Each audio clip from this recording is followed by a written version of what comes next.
Okay,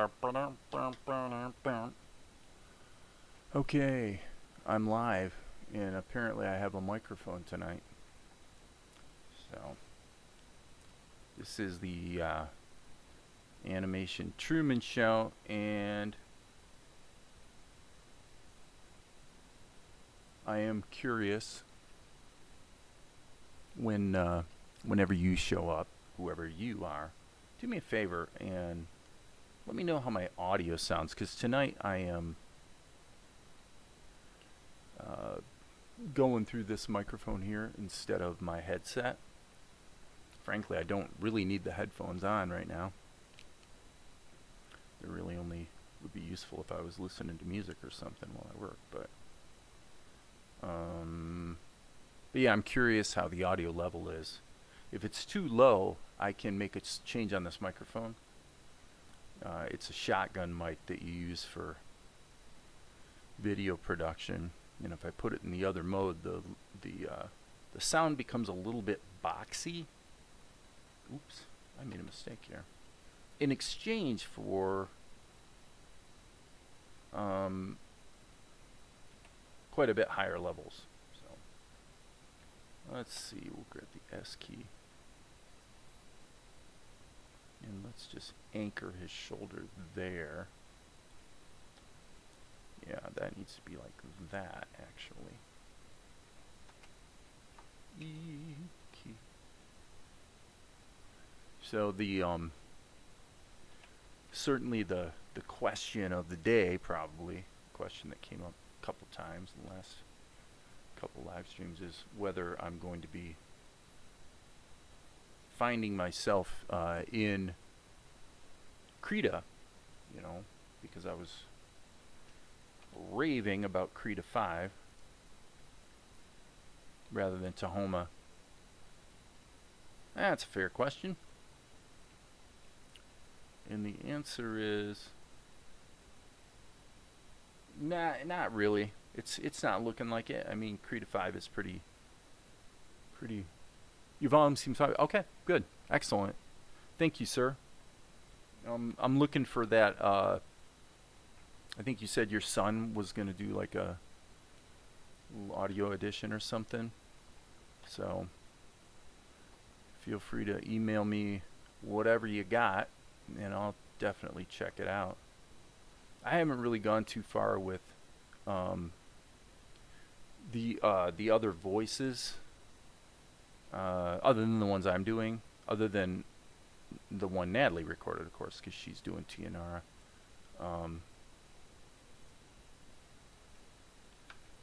So, and it's just one of those deals where you got 50 million things to do, and they've all got to get done at some point, so there's no point sweating it too much. Control C. So I'm going to go through here and just kind of clean some stuff out. And this is just to kind of make it a little clearer what's going on. Oh, there's a glitch. Pretty obvious glitch. So yeah, the short answer about Krita is Krita 5 is great, but what I noticed was, for me, the biggie is that when I'm working in real time on a sequence, especially like this, where I'm actually kind of pounding through some keyframes in real time, and without a doubt, Tahoma remains much more responsive in terms of if I'm actually toggling between keyframes in real time. It's we're talking about milliseconds here, but basically Krita still takes half a second to sort of keep up with me. And so at the pencil test stage, which is really kind of the most important stage, it's really important that I can just like toggle like this between the keyframes. And what I do is I'm going, let me hit the B key, and so I'll be kind of sketching like this, and then just sketching through the keyframes. So I'm literally finding the animation as I'm scrubbing my stylus on the screen. And So Tahoma's really good about that. I mean, I can be blitzing through keyframes and just, you know, boom, boom, boom, boom, boom, boom, boom, and it'll just keep drawing. And you're going to see it here with Asher, actually. So, boom, boom, boom, boom. You know, I'm finding those keys, and you know, sometimes it backfires in the sense that you wind up doing a it's happened several times where I'll do what really amounts to full animation, and then you wind up actually discarding most of the keyframes because it turns out there's one or two that really tell the story, kind of thing.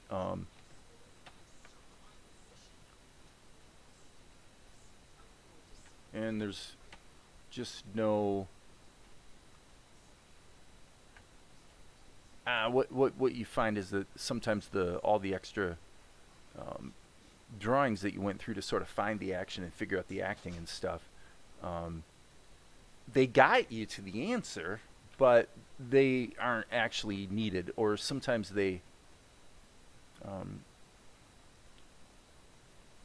you know, even though there's more motion, there's more animation, it actually makes the storytelling worse. I mean, that's happened like many times. So I try to be really open to that. And like this with Asher, I mean, let's see here. Mel's saying, that's terrible. Wait a minute. That's not what he says here. You mean Golic? Yeah, that's what he says. You mean Golic?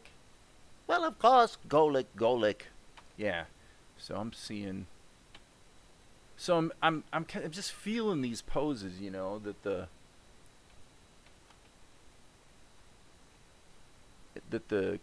character's doing, and like I said, sometimes you get in there and get it all drawn in, and then find out, yeah, it actually isn't helping that much, you know, to have the additional keyframes. So I try to be sensitive to these things. I'm just checking my other screen for kind of some Asher reference material.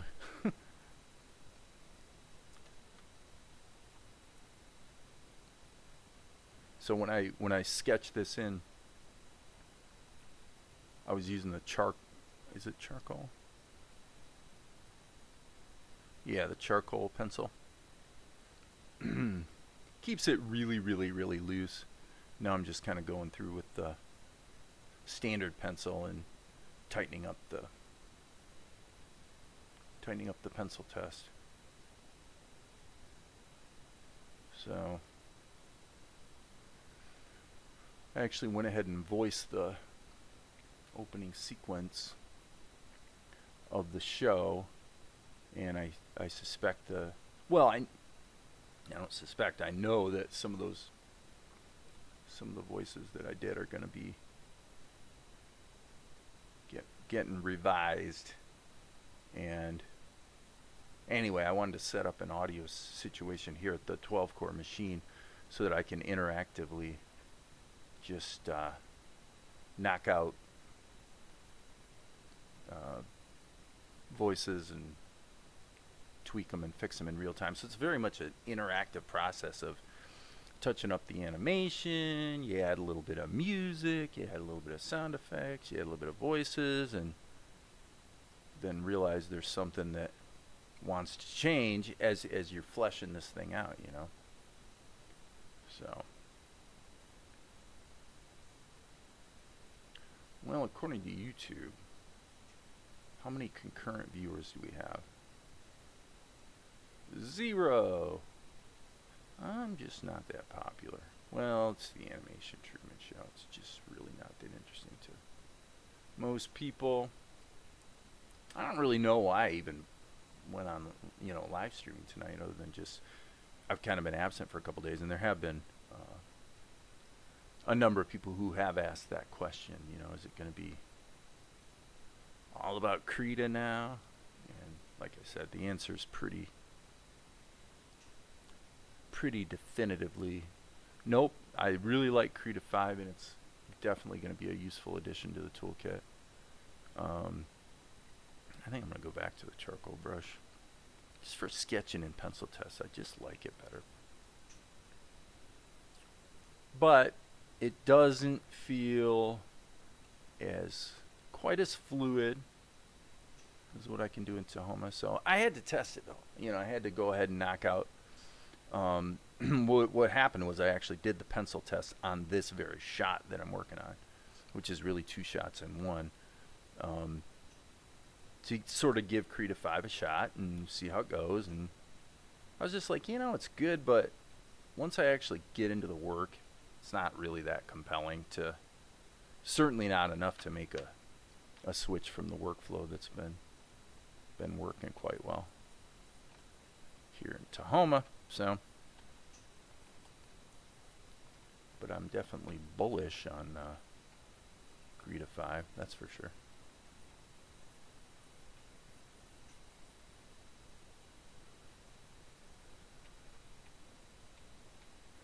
I'm bullish. Yeah, he's moving a lot. Again, this is one of those cases where it may turn out that it's a little too much of a good thing, but we'll see. Fortunately, there's no big deadline looming, and the important thing is to create something that looks cool and is fun for the audience. Hence, again, I'm sort of interactively working with both the audio and the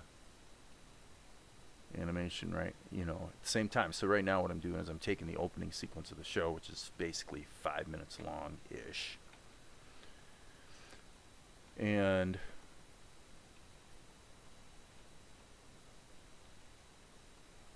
actually adding a couple little, because you got this big backstory, right? Big flashback thing. And it's actually Asher that's telling that backstory. So there's 2 different places while he's telling the backstory that Mel jumps in and asks a question or whatever. And so when that happens, it jumps back to the present, and that's the animated scenes I'm working on right now. One of the 2. The second one, I mean, I should say the first one, actually. I got done earlier today as a pencil test. I didn't actually ink and paint it. I just pencil tested it and smacked it into the show. Boom, boom, boom.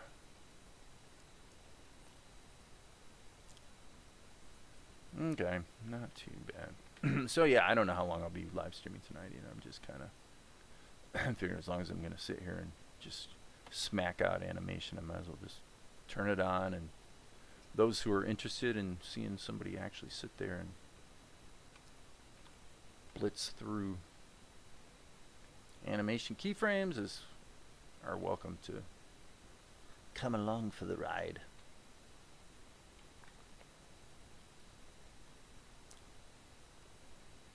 So he's a bit of an explosion.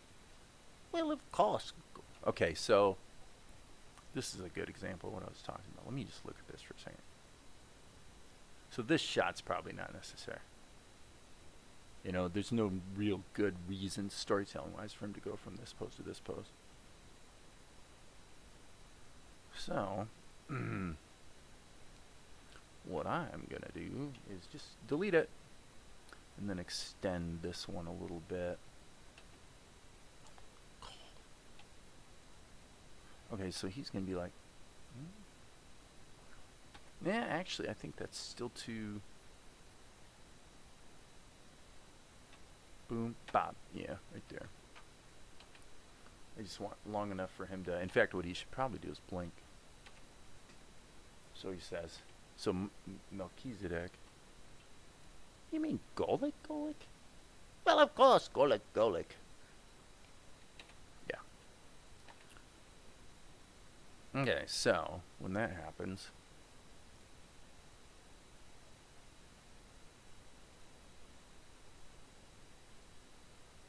I would say, since he's going to be kind of languishing on this pose, let's let his arms sag as if he's a bit deflated by Mel's interruption of his very, very compelling story. And by the way, as I'm thinking about it, I probably should give a little more respect to gravity here and say, hey, his robe would fall straight down. It wouldn't be sort of angled in a dramatic way, in which case it would be actually floating in the air, which makes no sense. So, given this, let's zoom in here.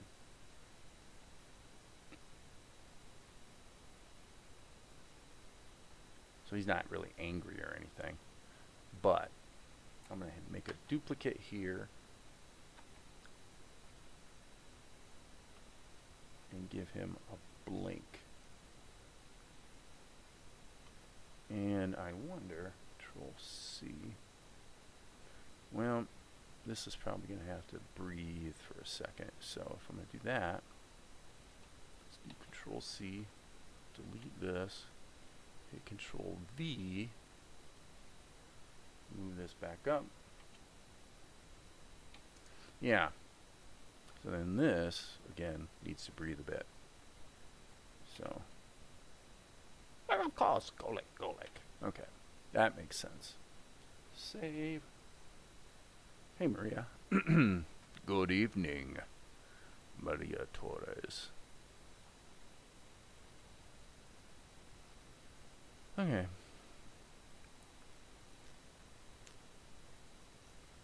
So, does he chillax long enough before?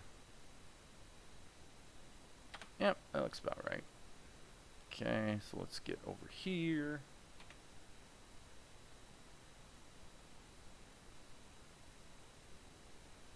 Start getting the rest of this blocked in. No problem, Maria. You do whatever you gotta do, girl. You do whatever you gotta do. Take care of them cats. Well, of course, the proper nomenclature would be those cats, not them cats.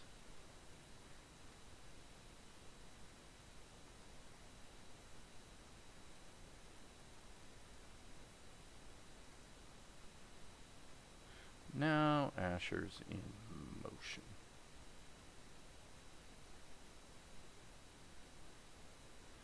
Quite fast, actually.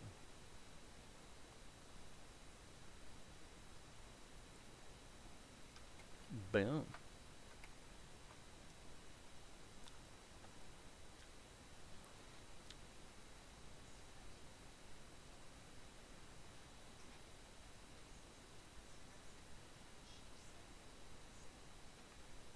Hey, baby.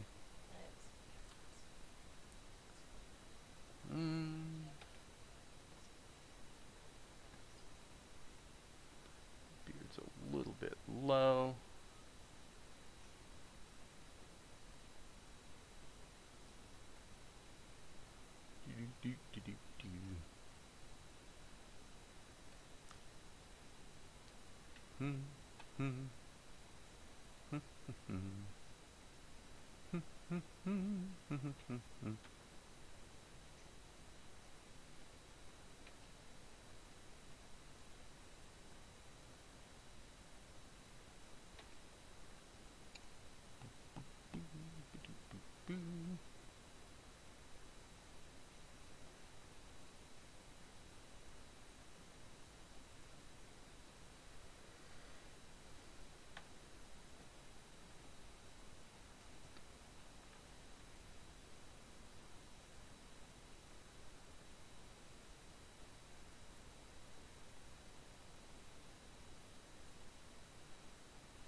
Well, technically his hand would be kind of sticking out like that, but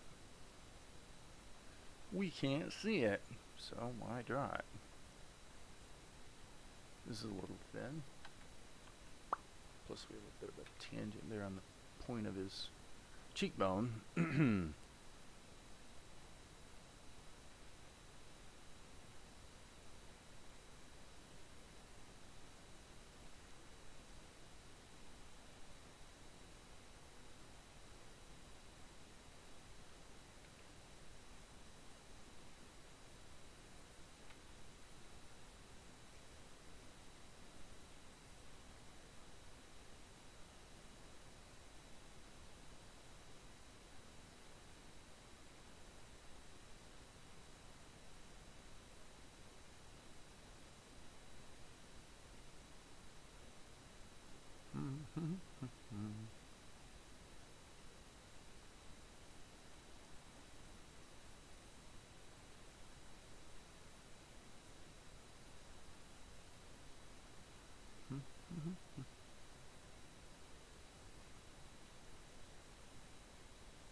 Better if he's a little bug-eyed for this particular shot.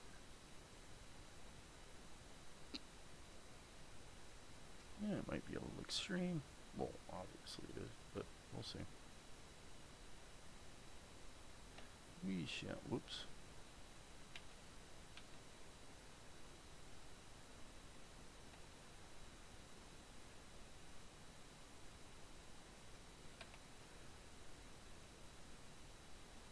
I like kind of making this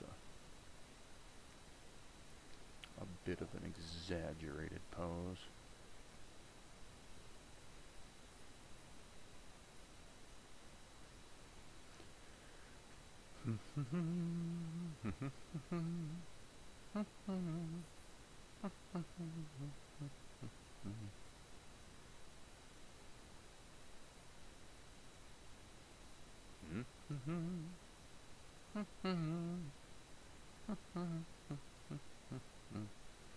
Okay, I see what's going on here.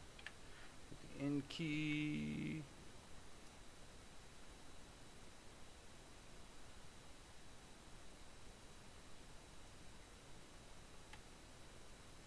Okay.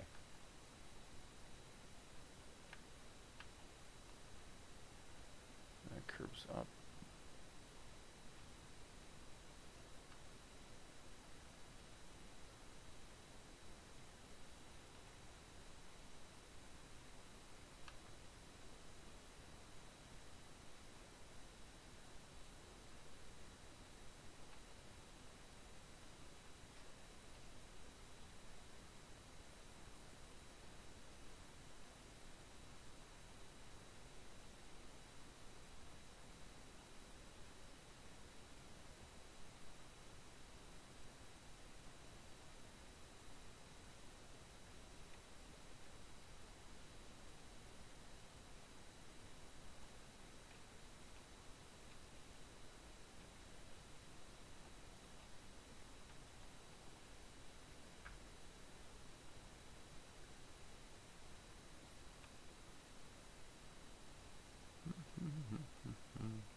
Got the old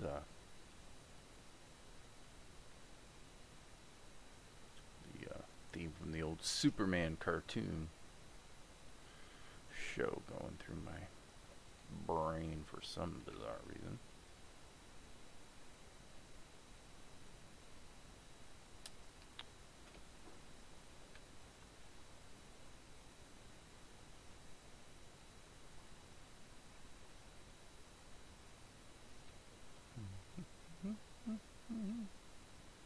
Boom, boop, doo, doo, doo. Boop, doo, boop, doo.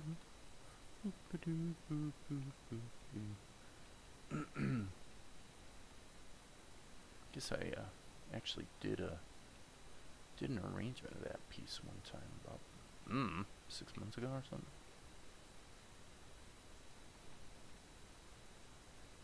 Okay, so here we might as well steal. Let's go. Let's steal his hand. Control C, go to the next frame. S key, Control V, slate, shrinkage, boom. I remember that old show, two actresses played Lois Lane. Well, yeah, and I'm not talking about the live show. I'm talking about I'm having a brain fart on the animation studio. Fleischer. The Fleischer. So I assume you're talking about the George Reeves live action show. Maybe?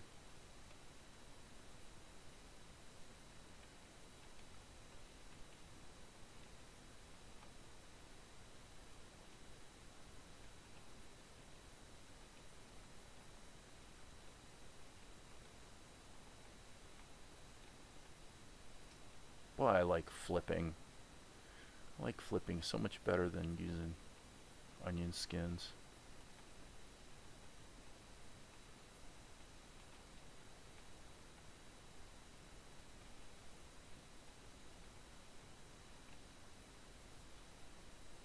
There's a bit of a camera push here that's baked into the animation just by, making the drawings of Asher a little bigger.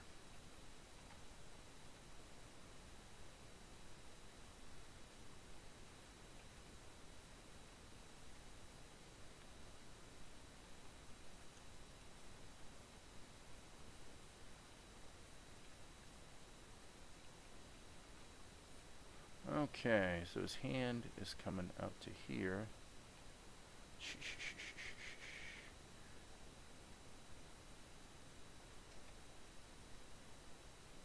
So I'm just trying to feel where those contours are, so that when I'm sketching the lines, and I'm trying to really be vigilant and do this more and more in my work, is just be vigilant to when it's going sideways, when it's all of a sudden, whoop, that's not working. Because there's always a moment that you can identify where it quit working. Right now I'm seeing good continuity, like in his arm. The movement, as I'm flipping it, flows nicely from one drawing to the next. FYI, I'm trying hard to get a jump on my little shorts for my YouTube channel. I start my temp job on Monday. On site, all less animation time for the next 5 months. I hear ya. That's the way things go sometimes. Let's see. It'd be nice if we all had unlimited time to work on the stuff we think's cool. I'm actually going to erase that. I want to look at this sketch again. But at the same time, it's also debatable. If we have as much time as possible, do we really give that much time to the cool stuff?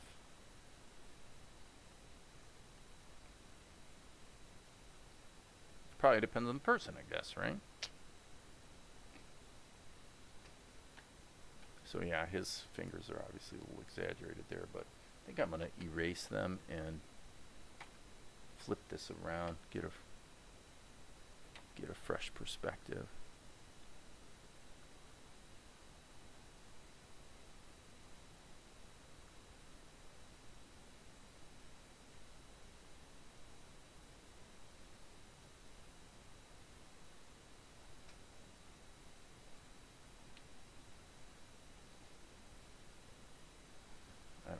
Why I decided to put his pinky up like that, but when I did the quick sketch, it just felt right.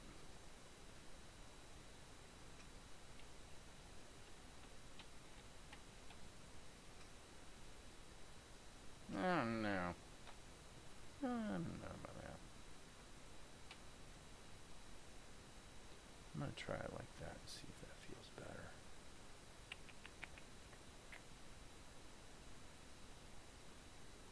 I think so. This is a little bumpy too.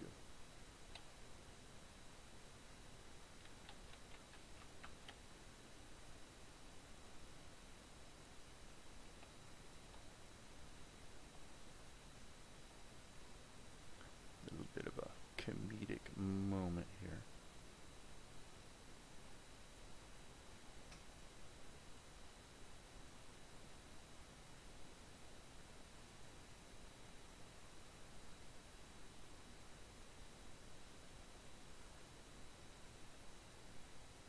Okay, so of course his mouth is climbing up his face. I'm actually going to erase a little bit of that. Let me redo that. I want it to stay relatively in the same place, but obviously the shape's changing a lot.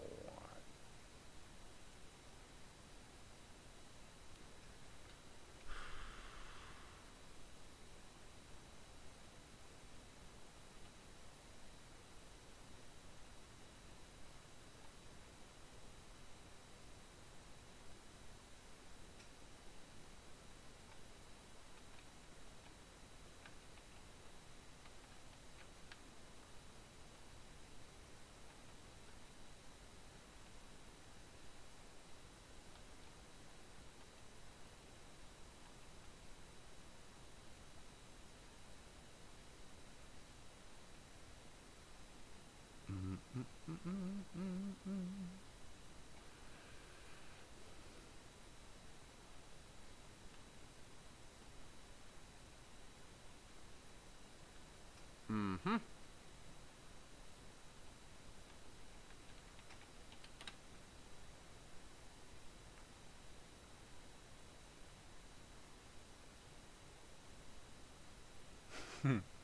Not bad. There's one question I have though, right? There. I think let's do a tween.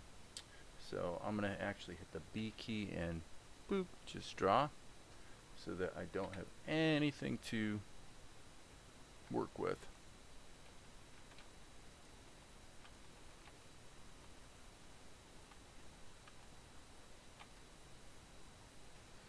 I want to start clean. We got this contour here, which doesn't seem to change much. Bump, bump, bump. Keep it loose, baby.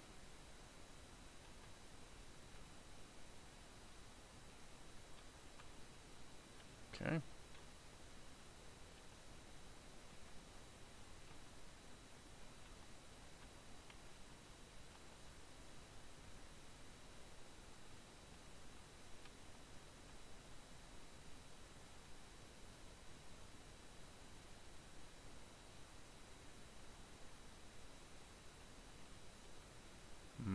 So we got kind of like M shapes in here. Okay, keep going.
Waffle Mutt. Never seen you here before. You're straight up animating the whole Truman Show movie? No. The Truman Show thing is a reference to the idea of just capturing what you're doing in real time, actually just doing the work. So it has really nothing to do with the Jim Carrey movie. Okay, so this. Oh, I see what I did wrong.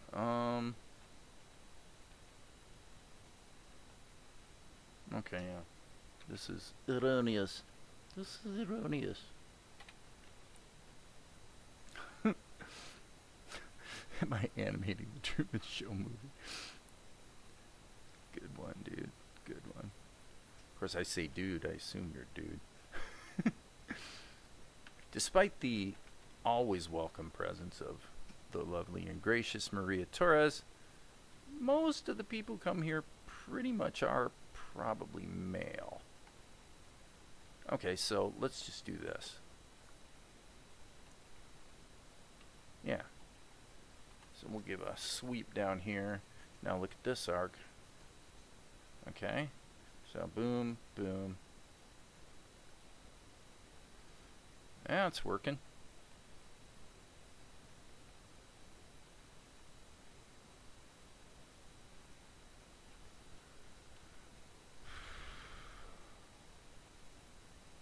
Okay, so we got this contour here. So we're going to favor the starting position as far as the tween goes. So hence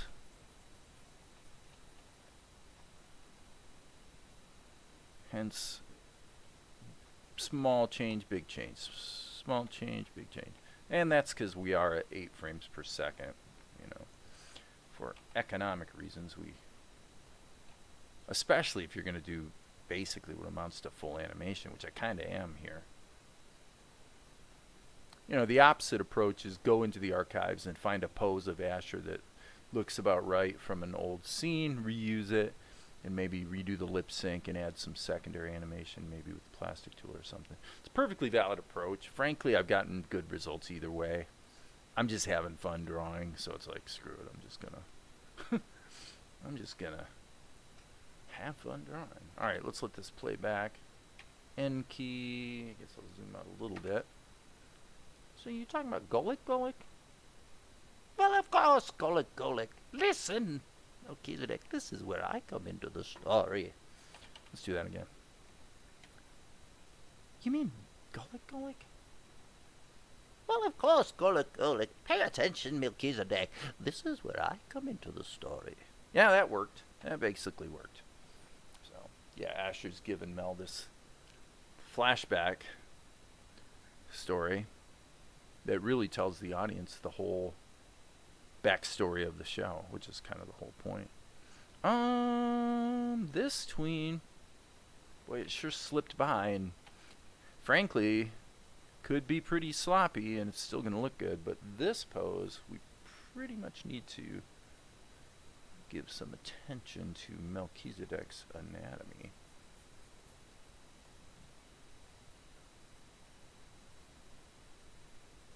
Because we're going to be locked on this frame for, you know, a full second, so we can't. I just hit the wrong key. Sorry. And this is flashing because I just cleaned up one of the two. The only thing different here between these two is the finger. So I just cleaned up the one, and when it comes to time to ink and paint, you're only going to ink and paint the whole darn thing once anyway, really.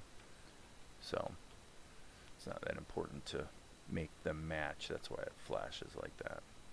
It's a little obnoxious, there's no doubt, but the world will keep on turning. At least I think so. Animating the whole Truman Show movie. That is kind of funny. Well, I guess I can see where someone might guess at something like that, since it is the animation Truman Show. But no, the idea is I'm not really giving you any curated content here. In fact, actually, as long as I'm thinking about ranting a bit, I must say the thing I'm seeing, it's like every week I see another former Disney animator that's got some ads on Facebook selling a course on how to do traditional animation. So, we're extolling the virtues of the traditional methodology. And of course, this guy, I can't remember his name, but he uses TV Paint. And it's pretty funny. Somebody posted the question, how come they don't do it the way they used to? Why don't they just do it on paper, man? Like, in the good old days. And I answered his comment, to which, of course, there was no response at all, because this is not what people want to hear. But I answered the truthful response, which is that these traditional guys that did it on paper, they can't make a buck anymore, and that's why they're popping up all over the place selling courses on how to do traditional animation, so that you can buy their course and get through the whole learning curve and then find out you can't make a buck either. Sucks to be you people. So hence, actually, it can be argued that what I'm doing here today is, probably a little more work than is strictly necessary, because I am basically, at least for a brief period of time here, doing what amounts to full animation at 8 frames per second. So, at the end of the day, it boils down to really a simple question: is how many drawings do I need to ink and paint? That's really what's going on here. So let's do an analysis, shall we? In this case, basically 1, and then there's a second drawing, but the only thing that changes is his fingers. So basically it's 1, 2, 3. This is really still 3, because the only thing that changes there is the cock of his head.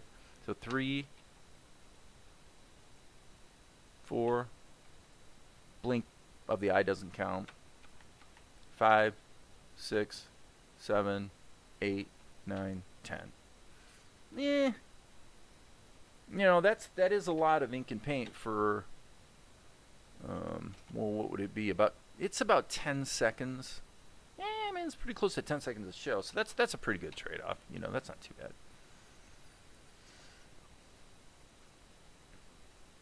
And there's other things you could do, like when he says, "Of course, Gullick." When he says that line, you could use the animation tool or something to make his body tremble, kind of thing. So there's definitely ways we can economize here, and it's going to look just as good, if not better, actually. And then, of course, we do need to do the lip sync. So I hope that's very, very clear for all of you who find the process somewhat confusing. Okay, so now what I'm trying to do basically here is what I'm trying to do now is avoid getting myself in trouble at the ink and paint stage. And what's going to get me in trouble is when there's stuff in the pencil test that I can feel it. Like I'm looking at the art and I know I can kind of feel what I'm going to do, right? But the problem is I haven't really clarified it completely to the point where there's really no questions, like where does this hairline go, or whatever. Now we have a lot more latitude. Anywhere that, like this is on 1s. I mean, this is boom. This goes by so fast that this could be sloppy as sin, and it's not going to hurt a thing. This pose, we're staying on it for a while, so we need to make sure there's really no unanswered questions here in terms of where does his eye go, whatever. You don't want to chimp on the details on a drawing that's going to be sitting there on the screen for a bit, which this one will, but there's really not much more to Asher. Now it could be argued on this one. Let me look at this. Let me do this. Let's select this with the selection tool. I'm thinking I'm going to hit the control key.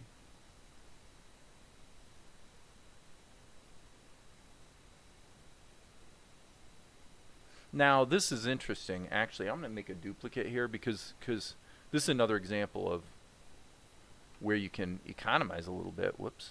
That's not what I meant to do. Undo that. let me check this. Okay, so what I'm going to do is, it actually makes sense for Asher to deflate right here. So I'm actually going to take this kind of squishy thing and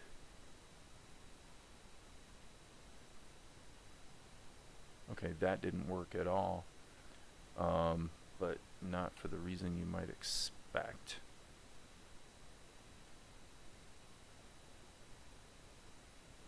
Yeah, what the heck happened there? Oh, right, duh. Yeah, that's the eye blink. So I do need to take this, and basically his body was defying gravity there just a little bit, and we don't really want to be defying gravity too much on a Thursday. So there we go. Alright, the flash doesn't really matter. I'll decide later if I want to have his shoulders drop. That'll be pretty simple to do. Ba-dum, ba-dum, ba-dum. Okay, so Waffle Mutt, wait, Chris K, how much is left for the teaser?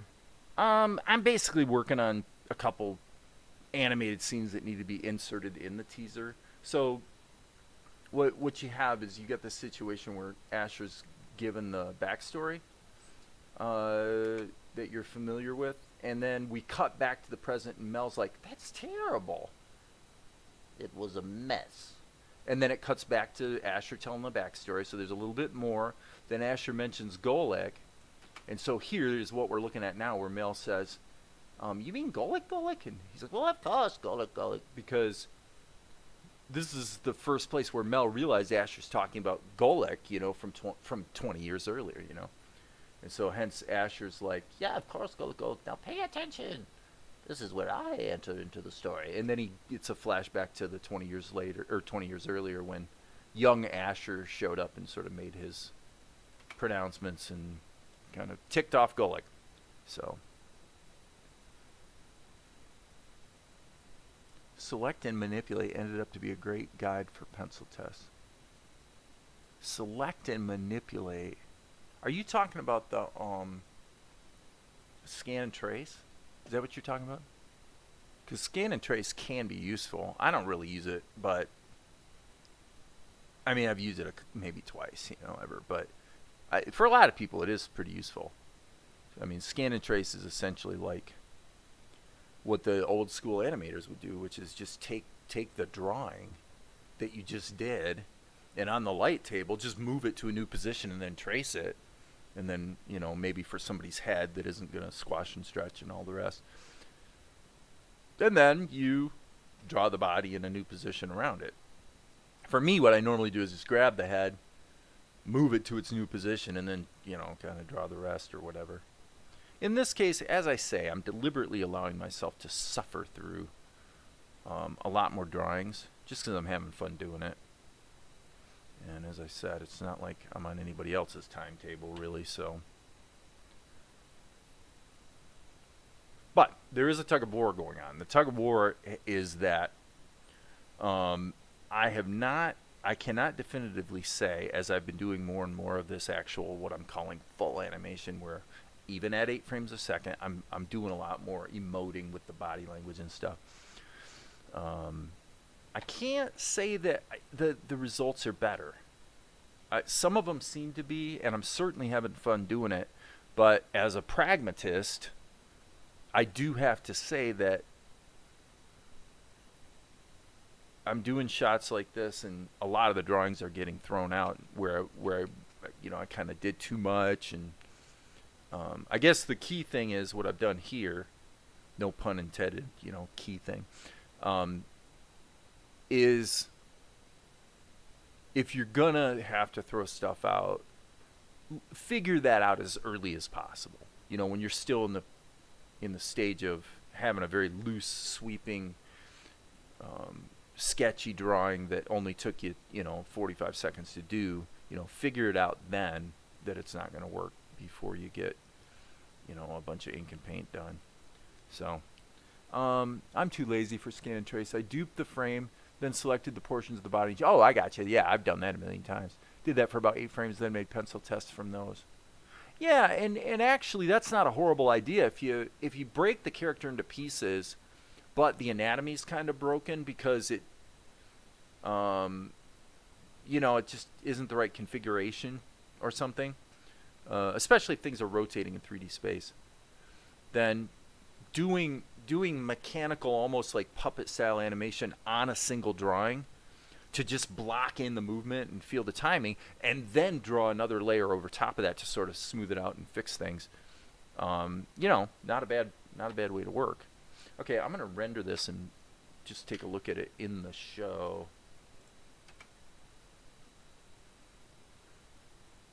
Let go.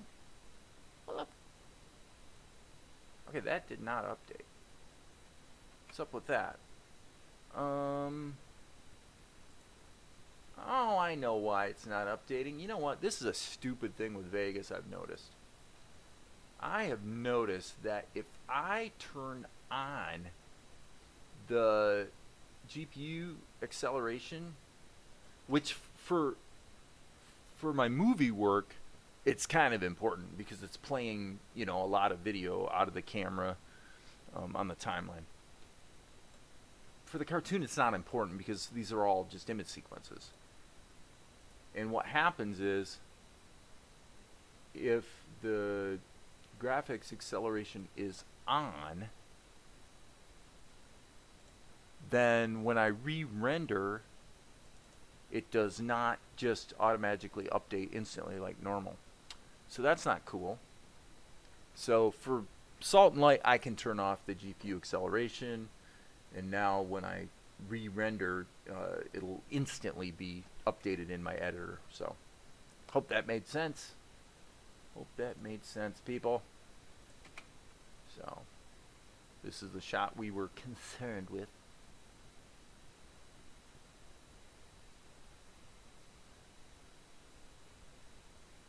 I like it. That's going to be a nice little sequence.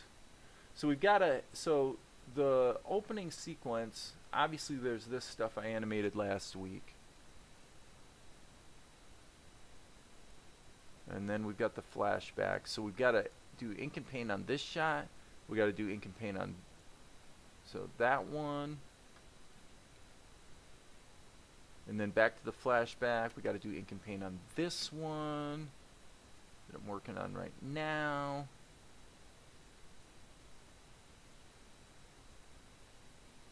And then we've also got at the end of the whole sequence, the whole flashback. Oops. Where is that? Flashback, flashback, flashback. Ah, right here. So I guess I did ink and paint on this already. So, oh, that's cool. Alright, so yeah, I basically actually just got these two little items to ink and paint. That shot I want to redo, though. I do not like... I did that one in Krita, and I gotta admit, I don't like the way the ink came out. It's just too... It's just not quite where it needs to be. What time is it? I've been live streaming for almost an hour. So, is there anyone out there who finds any of this interesting at all?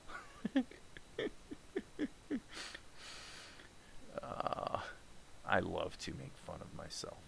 I really do. Okay. We do not want to be in pencil mode. And I'm going to hit the N key. And I just don't know if that is...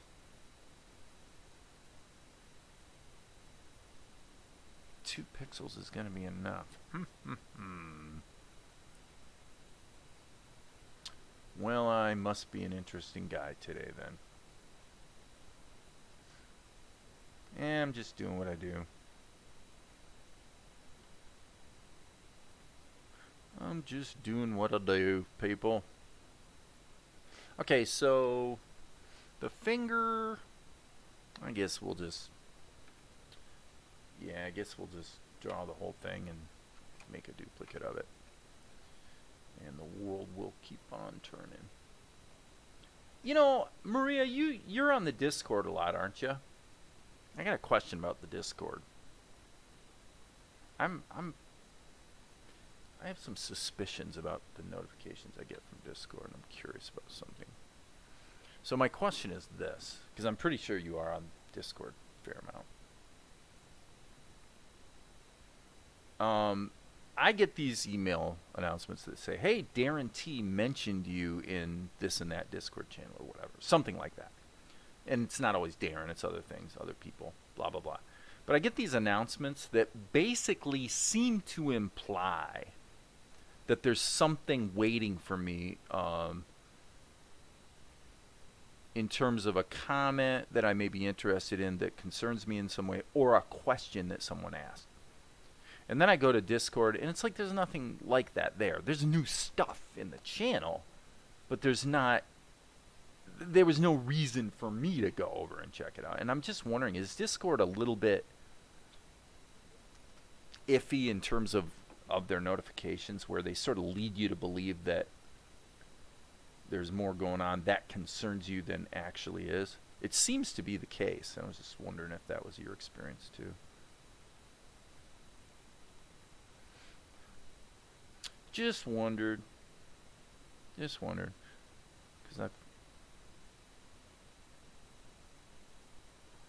I'm not a mega huge fan. I mean, I think Discord is a really great platform in terms of if you're going to be on there and you're going to engage, you know, the ability to, what am I trying to say? A platform that lets you set up forums, let's say, in the way that you like. You know, it's a really, really good platform. It seems to be pretty performant and all the rest. But, you know, for me, I don't really...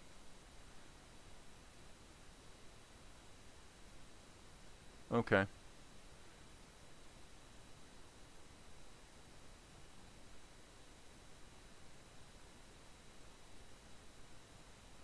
You know, social networks, social platforms are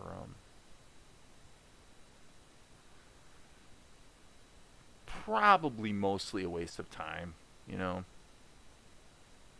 Everybody seems to agree about that, but then we go ahead and spend time on them.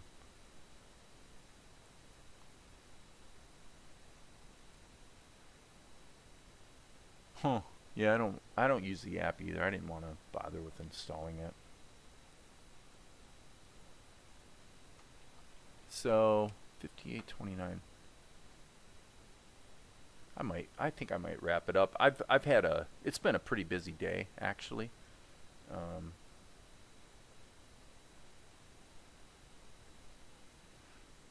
But I hadn't, I hadn't live streamed in a couple days. And I did want to answer the question that a couple people had asked me. Hey, are you going to be like all over Krita now from now on? Kind of chucking Tahoma. And the answer is definitively no. I do love Krita 5. I think it's great. Great step in the right direction. But certainly I remain A, more productive, and B, am doing better work staying right here in Tahoma. So right. Yeah, where you post, you know, your works in progress or whatever you've done. That's definitely cool. But yeah, I'm in that mode where I can kind of feel myself wanting to get sloppy. And when you're doing, it was kind of okay while I was working on the pencil test. Once you get into ink and paint, you know, you got to be precise and you have to be in a frame of mind to, as I say, not get sloppy. Tend to be better at this type of stuff in the morning than in the evening.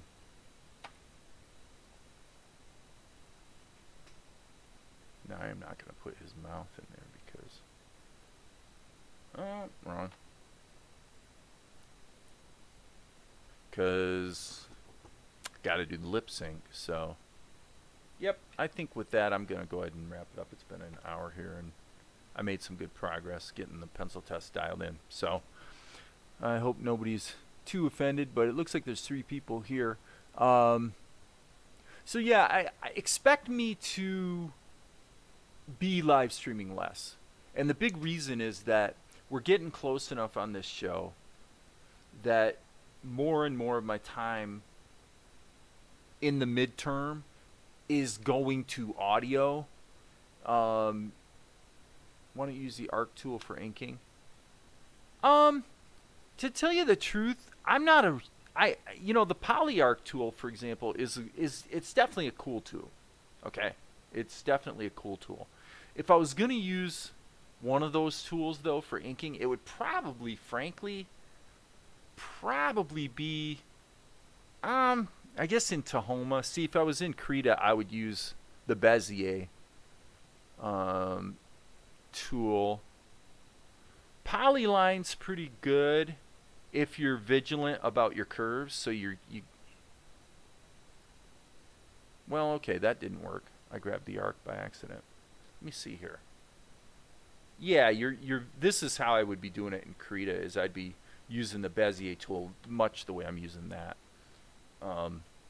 So I don't have a problem with it. It's pretty precise for sure. And the poly arc tool,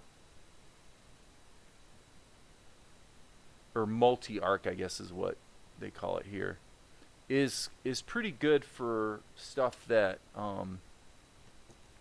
like Asher's head, where you got this big round shape and you're trying to make it precise. Yeah, the same could be argued about Mel's chin, but yeah, there's certain things where those tools are quite useful. But it's just not that big of a deal most of the time. So no, definitely not hating on it or anything like that. But I prefer normally to just maybe turn up the smoothing and do it the old school way. So anyway, fair question. Well, so to finish my point is that, because I do want to wrap it up, is that because I'm getting into laying in sound effects, and there's this interactive process between adding audio and voices and sort of feeling it come together, and then adding music on top of that, to where you kind of it's not, the animation Truman show is all good. That process is so you guys, you're talking about, if I'm here for 10 minutes, I'm actually doing something for 30 seconds. You know what I mean? There's a lot of thinking and just playing it back over and over. I don't think the audio process, other than maybe an occasional bit of curated content just to kind of show you guys how it works or something. But anyway, I'm looking at JP's comments. So anyway, bottom line is I won't be live streaming as much lately. And it's just because the stuff I'm doing is actually making progress on the show that needs to happen. And it's just not really good content for public consumption. So what was the problem with, so I'm assuming you opened a TNZ file from Tahoma in Opentoonz? This is 38B. I wonder, just for kicks and giggles, I think I've got Opentoonz 1.4. Is that what you mean, JP? So you're just opening a scene from, that was saved in Tahoma, just opening it up in Toonz. Oops, I didn't mean to do that. So we go to scenes. One thing I do like about Opentoonz, though, is I've noticed that it's definitely snappier on generating the thumbnails, although, to be fair, it doesn't seem to be doing so right now.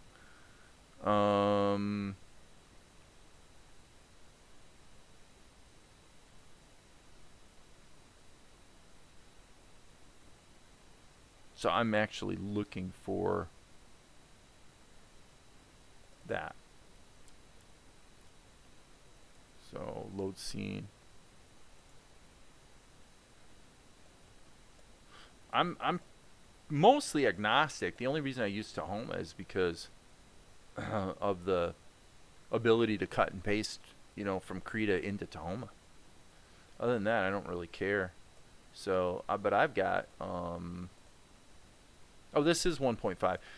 Yeah, and I just opened the scene I was just working on, so TLV Alpha Lock. Oh, you're talking about. I'm sorry. So you're working on the code. Well, good for you, dude. That's awesome.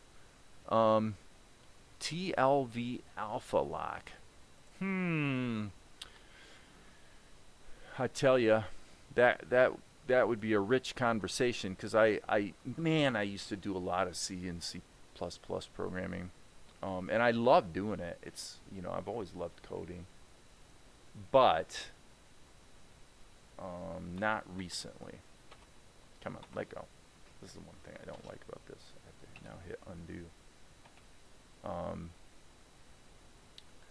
And surprisingly, I'm not actually that big a fan of Qt as far as a cross-platform, platform, code-based, whatever.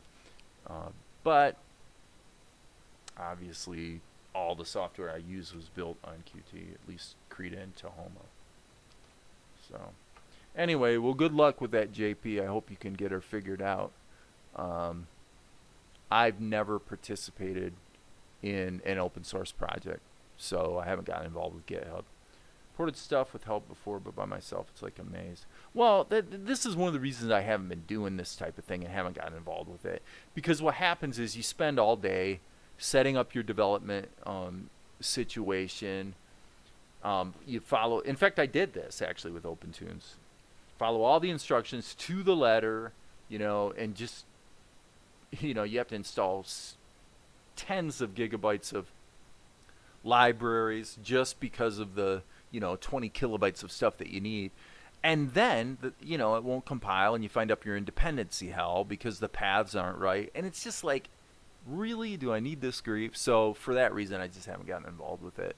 It's just, who's got time, So if I wasn't deep in a really big project, as far as an animation project like this, I would enjoy being involved in some of the development stuff. I'm sure I would, but anyway, that'll be an issue for another day. So with that, I think I'm going to sign off, and thanks guys for being here. I don't know when I'll be on again. As I say, I'll be live streaming less because I need to stay more in audio mode, but I do promise you this: there will be more later.